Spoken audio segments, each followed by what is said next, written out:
여러분 안녕하십니까? 교과서에 충실한 교과토의 여디디아의 교충교토 시간입니다. 2021년 1기 2과 제목은 기도력의 위기입니다. 교과서에 보시면 오늘의 연구 범위는 이사야 6장 말씀입니다. 6장 전체를 꼭 읽어보시기 바랍니다. 기억절 우시야 왕이 죽던 해에 내가 본즉 주께서 높이 들린 보좌에 앉으셨는데 그의 옷자락은 성전에 가득하였고 이사야 6장 1절 말씀입니다. 기억절 노래 들으시고 이어서 말씀 연구 진행하겠습니다. 1기 2과 우시야 왕이 죽던 해에 내가 본즉 주께서 높이 들린 보좌에 앉으셨는데 그의 옷자락은 성전에 가득하였고 이사야 6장 1절.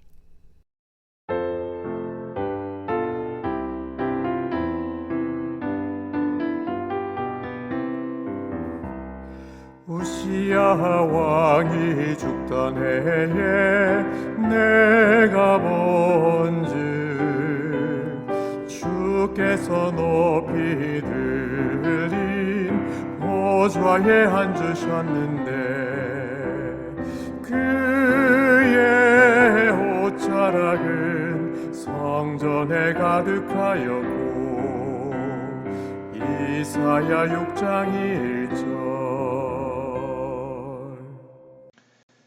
네, 1월 3일 일요일 제목은 죽은 왕과 영원한 왕입니다. 교과서 질문해 보시면 이사야 6장 1절은 우시야 왕의 죽음에 대해 이야기한다. 역대하 26장을 읽어보라. 우시야 왕의 죽음에는 어떤 중요한 의미가 있는가? 여러분 역대하 26장을 피셔서 읽어보시고 정답을 적어보시기 바랍니다. 왕이 죽음으로 나라의 지도자가 없어진 상태가 되었습니다. 동시에 우시야 왕이 교만하여져서 월권을 행사하려다가 문둥병에 걸리고 평생 거기서 벗어나지 못하고 죽었습니다. 이것은 동시에 유다 나라에 관한 상징도 되었습니다. 바로 나라가 죄로 병든 상태였습니다. 우시야는 여호와는 나의 힘이다 라는 뜻을 가지고 있습니다. 그런 그가 통치 초기에 여호와를 그의 힘으로 믿고 의지하여 하나님의 뜻을 펴는 정치를 잘했습니다. 그래서 태평하고 강성하고 잘 나가는 왕이 되었죠. 그가 그렇게 힘을 얻자 불행하게도 점점 교만해집니다. 마치 루시퍼처럼 그는 제사장의 영역을 침범합니다. 그에게 허락된 직무가 아니었죠. 그런데 제사장들이 제지합니다. 하지 말라고 권합니다. 막아요. 근데 고집을 꺾지 않고 기어이 제사를 집행하려다 하나님께 징벌을 받게 됩니다. 즉 하나님이 그를 떠나십니다. 그리고 그의 죄가 드러난 것이 문둥병으로 나타났습니다. 아마도 나라가 태평하고 부흥하자 그것이 자기의 능력의 결과라고 생각하여 교만이 올라온 것 같습니다. 우리가 어려울 때 하나님 의지하는 것보다 형통할 때, 잘 나갈 때 더욱 의지하고 굴복하는 신앙이 필요하지 않을까요? 입으로 하나님의 은혜라고 말하는 것 이상으로 마음으로부터 진정한 굴복과 감사가 있어야 할 것 같습니다. 왕의 이러한 상태는 곧 나라의 상태로 전염이 되었고 이사야의 탄식처럼 상처투성이가 되었습니다. 오늘날 재림교회가 혹시 그렇지 않습니까? 세계적으로 부흥하고 번창하고 발전하는 것 같은데 참된 복음 기별은 점점 메말라가고 행사 위주와 행위 위주와 그런 일들이 판치고 있는지 모르겠습니다. 말씀을 그냥 인터넷으로 훑어보고 유튜브로 보고 거기서 만족하고 본인이 직접 말씀을 펴서 진정한 연구를 하는 일이 혹시 소홀하진 않습니까? 만약 그렇다면 우시아 때의 상태에서 벗어날 수 없을 것입니다. 영원한 왕 예수님을 의지하여 우리의 진짜 모습을 살피고 우리의 모습이 예수님 모습처럼 변화되기를 소망합니다. 일요일 예르신의 권면입니다. 번영할 때가 가장 위험한 때, 가장 운반하기 어려운 잔은 빈 잔이 아니고 위에까지 가득 찬 잔이다. 가장 주의 깊게 균형을 유지해야 할 필요가 있는 것은 그런 잔이다. 고난과 역경은 실망과 슬픔을 가져다 준다. 그러나 영적 생애의 가장 위험한 것은 번영이다. 치료봉사 211페이지입니다. 우리가 잘 나갈 때 하나님을 더욱 겸손히 붙드는 우리 모두가 되었으면 좋겠습니다. 1월 4일 월요일입니다. 제목은 거룩하다, 거룩하다, 거룩하다. 1번 질문해 보시면 이사야 6장 1절에서 4절을 읽어보라. 무슨 일이 벌어지고 있는가? 한번 읽어보세요. 그리고 답을 적어보시기 바랍니다. 정답은 여호와의 보좌를 계시로 보여주시며 보좌 주위에 일어난 일들을 계시하셨습니다. 밑에 좀 내려오시면 두 번째 질문이 나오죠. 이상 속에서 하나님은 어디에 계셨는가? 6장 1절을 참고해 보세요. 다른 경우와 다르게 하나님이 이사야에게 모습을 드러내신 이유는 무엇인가? 출애굽기랑 25장, 40장 출애굽기 이 말씀을 참고하셔서 한번 적어보시기 바랍니다. 하나님은 높이 들린 보좌에 앉아 계셨습니다. 우시아 왕이 죽었으나 여전히 하나님께서 왕으로 통치하신다는 것을 보여주신 것입니다. 우시아 왕은 통치의 상당한 기간 하나님의 말씀을 따라 성공적으로 지도했습니다. 그러나 아수르가 정복의 길을 오를 때 그는 교만해졌고요. 하나님을 떠나 실패한 지도자가 되었으며 나라는 아수르의 공격 앞에 풍전등화 같은 상태가 되었습니다. 아마 젊은 선지자 이사야는 대단히 염려했을 겁니다. 그럴 때 부담스럽고 거절하고 싶었던 그 이사야에게 하나님께서 성전에서 계시를 보여주십니다. 우시아는 죽었지만 여전히 여호와 하나님께서 세상을 통치하시는 왕이 되신 것을 나타내 보이신 겁니다. 동시에 이사야에게 유대인의 허물을 고하고 회개를 촉구하는 기별을 전하라고 하셨습니다. 유대인은 참된 예배를 회복해야 했습니다. 그것이 나라를 지키는 방법이었습니다. 그런데 그들은 사람의 계명을 따르며 하나님의 계명을 따르지 않는 상태에 있었어요. 성전 제단의 숯불로 이사야의 입술을 정결케 하셔서 그가 하나님의 말씀을 순전하게 증거하는 선지자가 될 수 있도록 준비하신 겁니다. 유대인은 이사야의 기별을 듣고 여호와께 돌아왔어야만 했습니다. 사람의 계명을 따라 하나님의 계명을 무시하는 일을 버려야만 했습니다. 나라를 구하기 전에 국민이 바른 삶을 찾는 것이 최우선이었죠. 여러분, 영원한 나라도 이와 같습니다.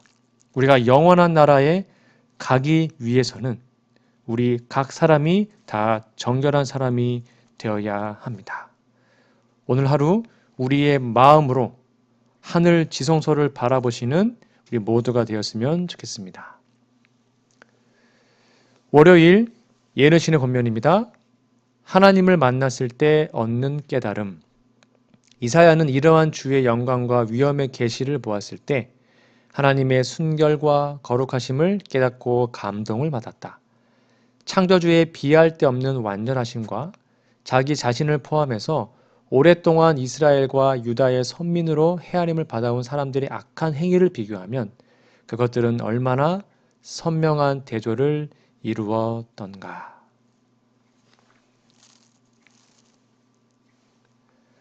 자, 1월 5일로 가볼까요? 1월 5일 화요일입니다. 제목은 새로운 인격체입니다. 밑에 질문해 보시면 이사야의 입술을 정결하게 하기 위해 스랍은 왜 단에서 핀 숯을 사용했는가? 이사야 6장 6절 7절을 한번 읽어보시기 바랍니다. 네, 정답은 제단의 숯불은 사람이 불로 피운 것이 아니었습니다. 하나님의 불로 피운 불인데 숯은 아주 검죠. 불은 그 숯을 달구어서 붉게 만듭니다. 사망의 검은색을 생명의 붉은색으로 바꾼 상징적인 정결을 이사야에게 적용한 것으로 이해할 수 있습니다. 이사야는 모든 사람과 마찬가지로 아담의 씨로 태어나서 아담 안에서 죽은 자, 즉 사망의 존재일 뿐이었죠. 그런 사람에게 하나님은 생명의 도를 전하라고 하십니다. 그는 생명의 기별을 입에 담아야 했습니다. 그렇기 위해서 그가 사망의 상태가 불에 타서 없어져야 하고 생명의 원천이신 여호와 하나님으로부터 생명을 얻어야만 했죠. 그 생명을 가지고 복음을 전파할 수 있게 된 것입니다. 이것은 오늘날 구원의 복음을 전하는 말씀의 사자들이, 즉 우리들이 명심해야 하는 사항입니다. 스스로 주님 앞에서 정결하지 않으면 정결한 마음을 증거할 수 없습니다. 우시야 왕은 잘 나가다가 번영의 시절에 교만했죠.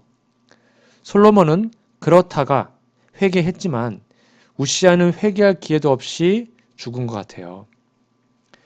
왕의 그러한 상태는 나라의 상태에 반영되었고 아수르는 정복의 전쟁을 시작하여 머지않아 유다를 공격할 것으로 보여졌습니다. 사실 얼마 후에 북방 이스라엘은 아수르에게 망했습니다. 이러한 위기의 시기에 하나님의 기별을 전하기 위해서 보냄을 받는 이사야는 하나님의 숯불로 자신이 먼저 정결해지는 경험을 해야 했습니다. 아니, 정결해지는 정도가 아니라 사망의 존재에서 생명의 존재로 옮겨지는 구원을 경험해야 했습니다. 그래서 하나님은 스랍 천사를 시켜 이사야의 입술을 정결하게 하는 것으로 그 입으로 하나님의 말씀만 전하는 입술이 되게 하고 말에 실수가 없을 때 완전한 사람이 된다는 원칙을 실현하게 하신 거라고 생각할 수 있습니다. 여러분, 우리도 이렇게 새 생명으로 말하는, 즉 사람을 살리는 말만 하는 우리 모두가 되면 얼마나 좋을까요? 이 핀 숯이 오늘 우리의 입술에도 닿아져서 우리의 입, 우리의 말이 정결하게 되기를 소망합니다. 화요일 예능신의 권면입니다. 사명에 적합한 자가 됨.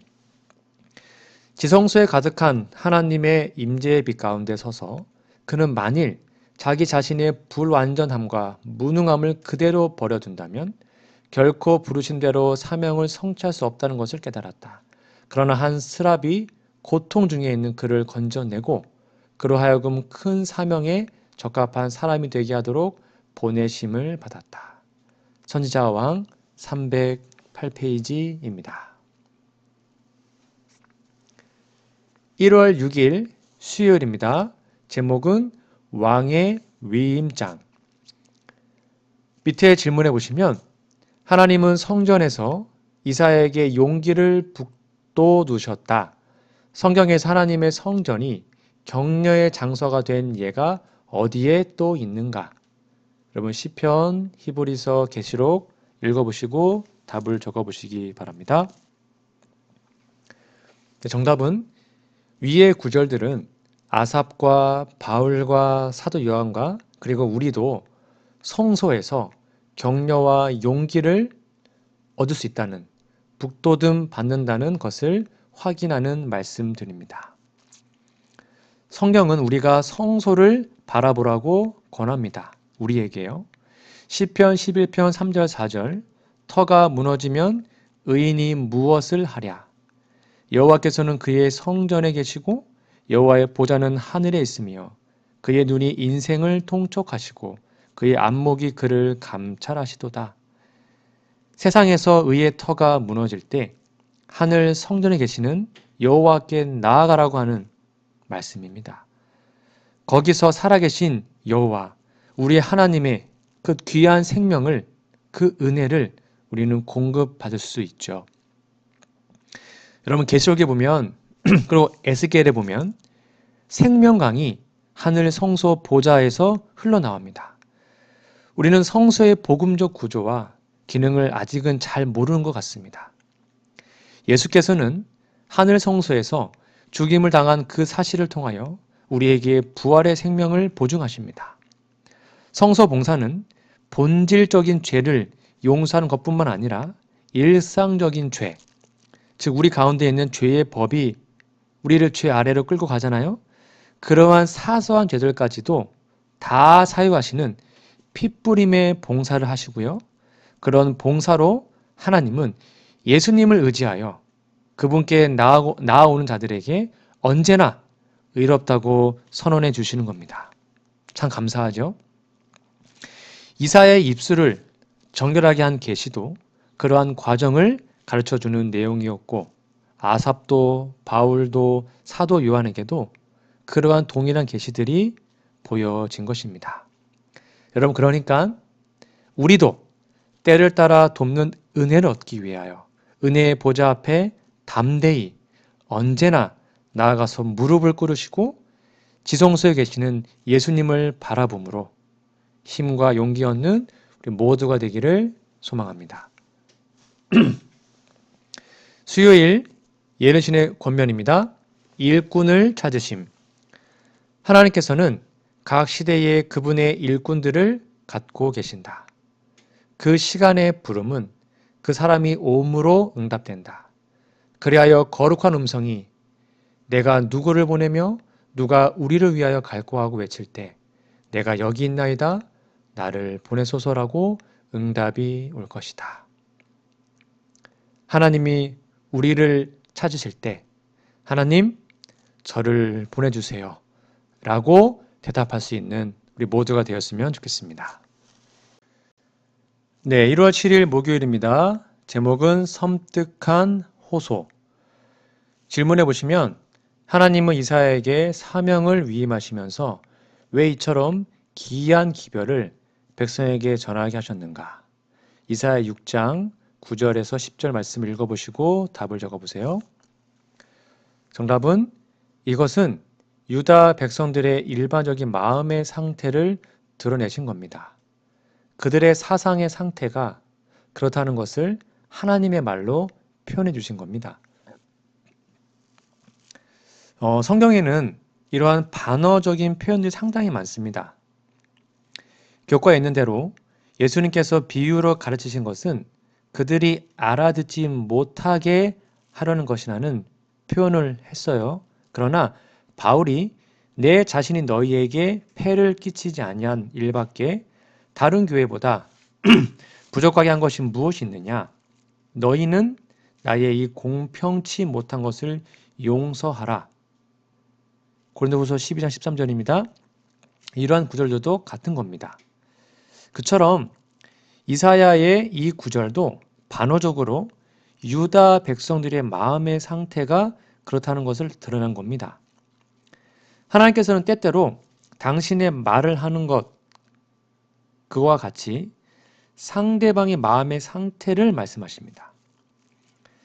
자, 예를 들어보면 신명기 31장 16절에서 21절에도 이스라엘의 마음의 상태를 하나님께서 말씀하십니다.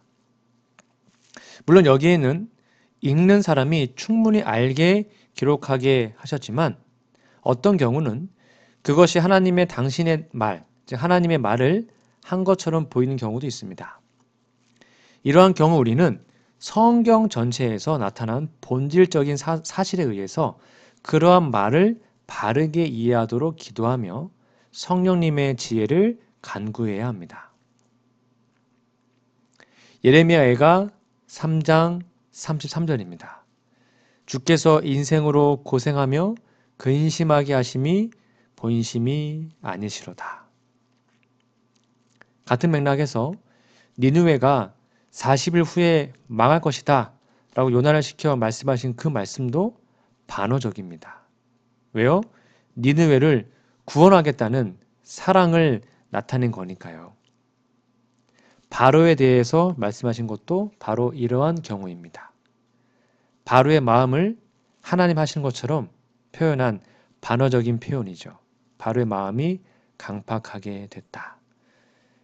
이러한 섬뜩한 호소가 우리의 삶에 적용되지 않고 우리는 우리의 마음을 강팍하게 하지 말고 하나님의 회개의 기별, 그 귀한 호소를 절대로 무시하지 않는 우리 모두가 되었으면 좋겠습니다.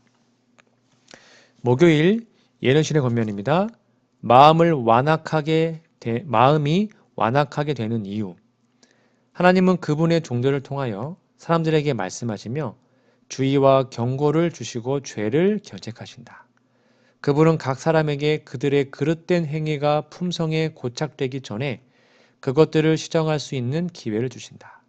그러나 만일 그가 시정하기를 거절한다면 하나님의 능력은 그의 행동의 경향을 제시하기 위하여 개입되지 않는다. 부조화 선지자 268페이지입니다. 이 말씀을 꼭 기억해 주시면 감사하겠습니다. 오늘은 제2과 지도력의 위기라는 제목으로 함께 말씀 연구했는데요.